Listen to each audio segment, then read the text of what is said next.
नमस्कार. आज आपण इतिहासाच्या अशा एका पानावर नजर टाकणार आहोत ज्यांनी एका मोठ्या संघर्षाला एका सार्वभौम राज्याचं स्वरूप दिलं. हो, आपण बोलतोय छत्रपती शिवाजी महाराजांच्या राज्याभिषेकाबद्दल.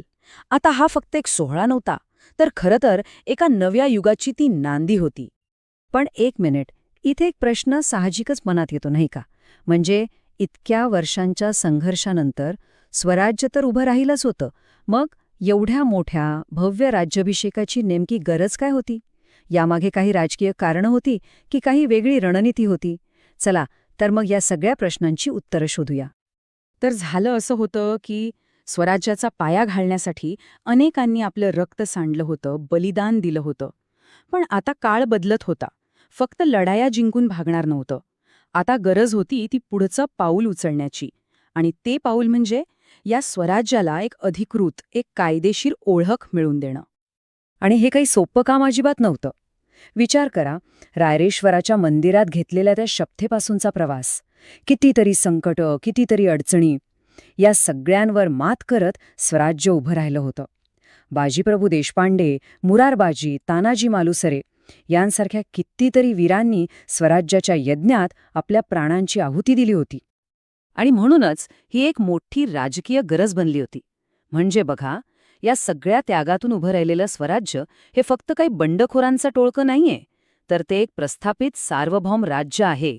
हे सगळ्यांना, अगदी मुघलांपासून ते आदिलशाहीपर्यंत सगळ्या सत्ताधीशांना मान्य करायला लावणं खूप गरजेचं होतं. इथं एक गोष्ट लक्षात घ्यायला हवी.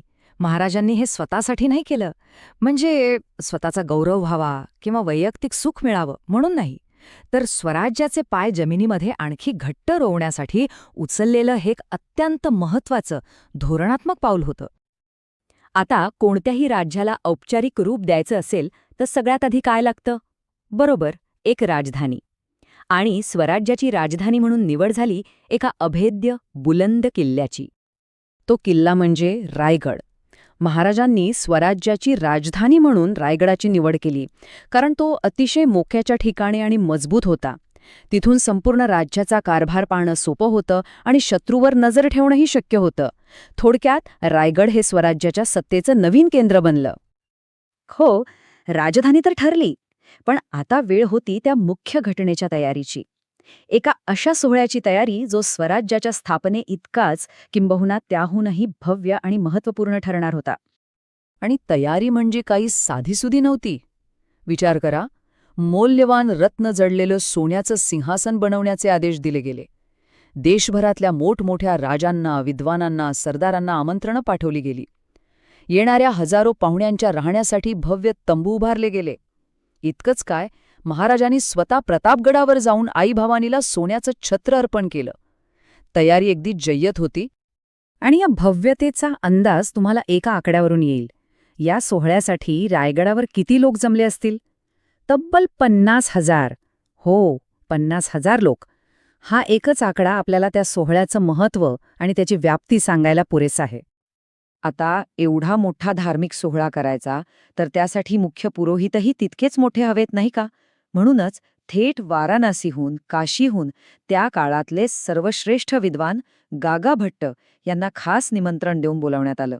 त्यांच्या येण्याने या सोहळ्याला एक वेगळीच प्रतिष्ठा मिळाली. या सोहळ्यातली प्रत्येक गोष्ट खूप विचारपूर्वक आणि प्रतिकात्मक होती. एक छोटं उदाहरण घ्या. राजाभिषेकासाठी जे पाणी वापरलं गेलं ते कुठून आणलं असेल? ते फक्त एका ठिकाणचं नव्हतं, तर भारतातल्या 7 पवित्र नद्यांचं आणि समुद्रांचं पाणी एकत्र आणलं होतं. जणू काही संपूर्ण भारतच या सोहळ्याचा साक्षीदार बनत होता. आणि अखेर तो दिवस उजाडला. सगळी तयारी झाली होती. रायगड माणसांनी फुलून गेला होता. आणि आता वेळ होती त्या ऐतिहासिक क्षणाची, ज्याची सगळेजण आतुरतेने वाट बघत होते.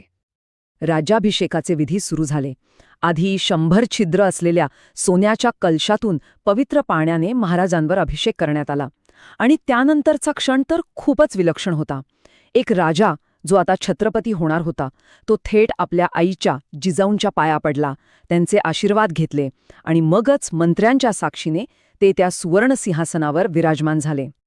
विचार करा, जिजाऊंना त्या क्षणी काय वाटलं असेल?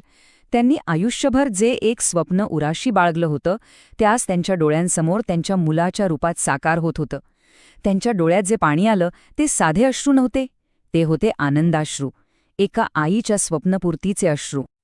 आणि त्याच क्षणी संपूर्ण रायगड एकाच जयघोषाने दणाणून गेला.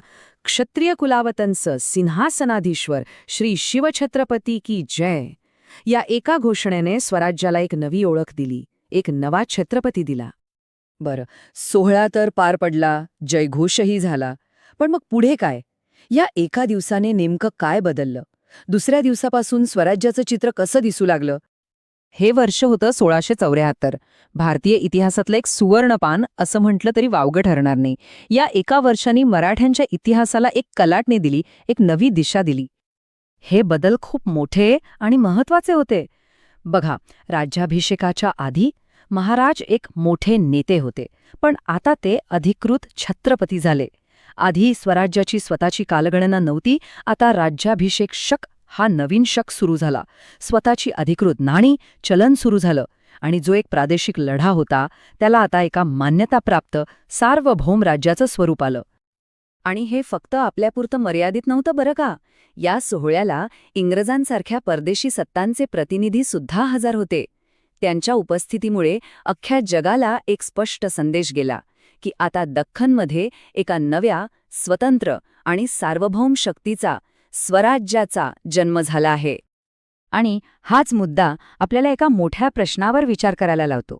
म्हणजे कोणत्याही राज्याची किंवा देशाची एक औपचारिक घोषणा, एक सोहळा, ह्या गोष्टी त्याचं भवितव्य आणि जगातलं स्थान खरोखर कशाप्रकारे बदलू शकतात यावर विचार करण्यासारखं आहे, नाही का?